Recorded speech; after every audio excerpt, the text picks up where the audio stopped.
Three, two, one. With the price of everything going up, maybe you've been thinking to yourself that you wish that you use coupons more. Maybe it seems like it takes too much time or the process is overwhelming. I'm among you. Sometimes it seems like it's more work than it's worth, but these days we need to save money. So I've brought in an expert who's going to give us a crash course in how to coupon. We're talking like couponing for dummies. Please join me in welcoming Chris the Maximizer. Great to see you, Chris. Thanks so much for joining us. Thanks so much for having me, Heather. I'm excited to be here. And let's just talk a little bit because you actually, this is what you do. You teach people how to coupon. Yes, I've been couponing for 14 years. I've couponed my whole adult life. About 10 years in is when I actually started teaching others, because every time I made a post on Facebook, everyone's like, teach me, teach me, teach me. So I started with a YouTube channel teaching people how to coupon and save money. Awesome. Awesome. Well, let's get started. For people who just haven't done this before, what's the first step to beginning this process? Right. Ironically, the first step in all of this is going to be a list. Actually, two lists. You're going to start with what I like to call your needs list. These are the things that your family needs for the next week or two. Regardless of if it's on sale or not, you're going to buy it because you basically desperately need it. This is going to be an ever-changing list. We keep ours in our refrigerator. Anytime something's low or we're out of it, we put it on this list on our refrigerator. That's our needs list. Your second list is what I like to call your never want to run out of list. Okay. Basically, your stockpile list of all the things you always want to have. This is important because we're not couponing because we have a coupon. We're couponing for what we need to save money. And you can't always identify what you need unless you list it out. So once you have these two lists, then we can move on to the next steps, which are finding the coupons, choosing the stores and all the things. But the lists are the most important things. Okay. I love that you're starting with that because I think it's so easy to see a good deal, but now you've spent money on something you don't really need. Yes. Okay. So let's dive in now to how do we find the coupons? Yes. So the coupons start based on what you need. So coupons come basically three ways. They come digitally in your store apps. You can print coupons from coupons.com, the website, and some other manufacturer's website like P&G Brand Saver. You know, they make Tide and Crest and Pampers. You can go to their website and print coupons. And then also you can get coupons from the newspaper. And that's where everyone thinks about coupons. They think about those paper coupons. They're inserted in the newspaper, so they're called insert coupons. They're not available in every single state, but if you had them in your area, that's a great source to get the actual coupons. Now, once you have your list, right, you're going to be looking for coupons for the things that you need, not vice versa, right? You're not going to say, oh, dog food's on sale, I'm going to do a dog food deal, and you have a cat. That's pointless. So you're going to look at, based on what you need, you're going to look to see where's coupons. And there is something called a coupon database.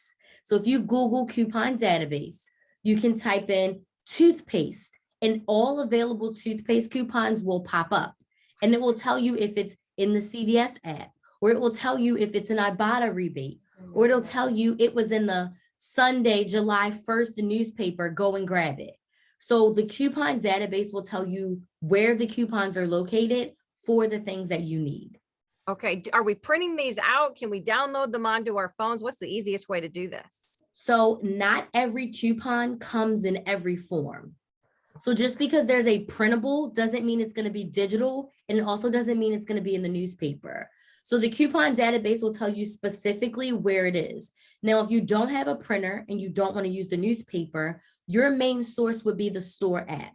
So once you decide these are the things I want to get from Target, you can go to the Target app and you can say, well, here's a coupon for this and here's a coupon for that. So you can go to your store app and clip all the coupons for anything you think you might buy. Okay. And so now you've gone to the store, you've got your coupons. And, you know, I think some people dread being the person at the cash register that's holding everybody up with all their coupons.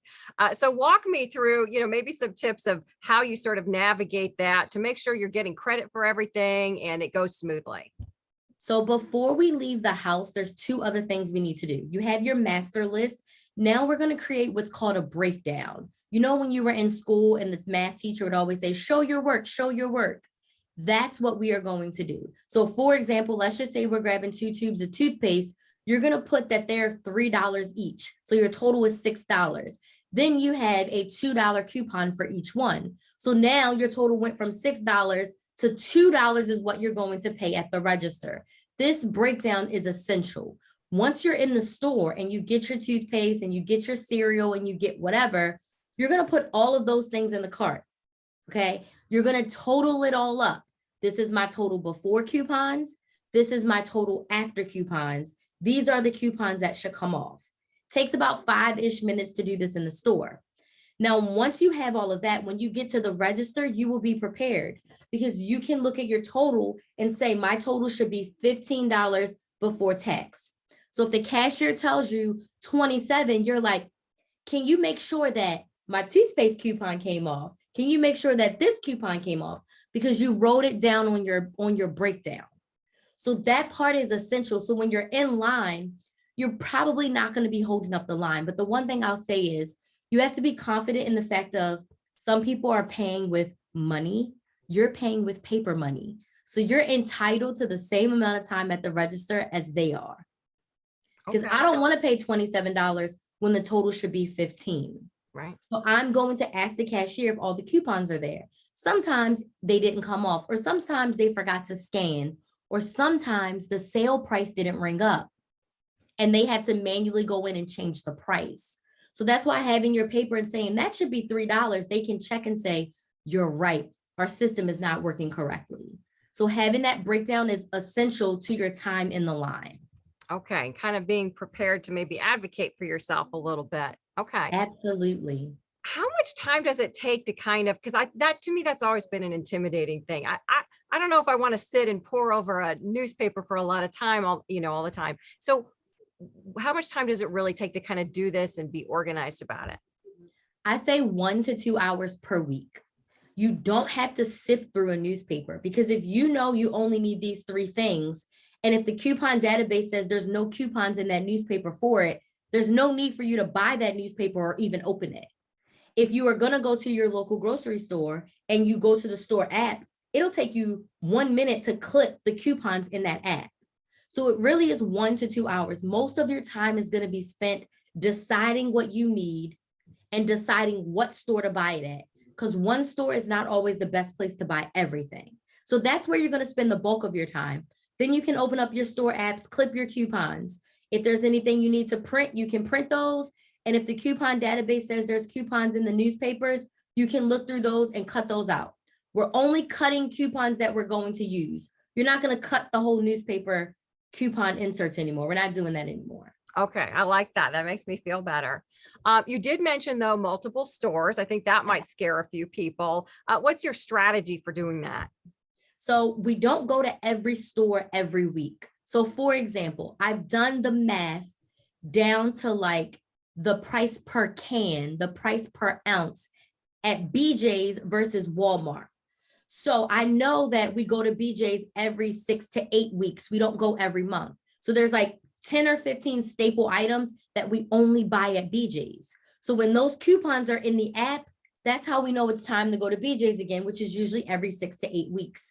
Now, when it comes to your everyday things, I'm not going to Publix every week. I'm not going to go to Kroger every single week. You are going to start to see what we call sales cycles. And the things that are your non-perishables, you'll see that, okay, when I go to Kroger, I can get the 5 off 5, or when you buy 5, save 5 deal for this group of items. That comes around like every 5 weeks. So when it comes around, you buy it. Okay. Some people feel like they have to grocery shop every week. But if you meal plan and you decide what you need, you don't have to shop every week. There's certain things we get from Target, certain things we get from Publix, certain things we get from BJ's, everything else we get from Walmart, but we're only going to Walmart twice a month. So every week we may be shopping, but it's not the same store every week. I'm going to the store where I can get the price the lowest for the things that we need. So that's why I said 1 to 2 hours a week to plan. That's going to be most of your time spent, is just deciding what goes where, what you buy where. Yeah, that sounds really key. And being organized. to make all that happen. How much do you think that people can save? Like if they're like, okay, if I put this time in, what's the payoff? How much can I really save doing this? I work with clients who save $300 to $500 per month. Now, it's not all in the store. It starts with their budget. It starts with their money saving strategy. So it's a lot deeper than just couponing. But if you're only clipping coupons, you still may be able to save $100 to $200 per month.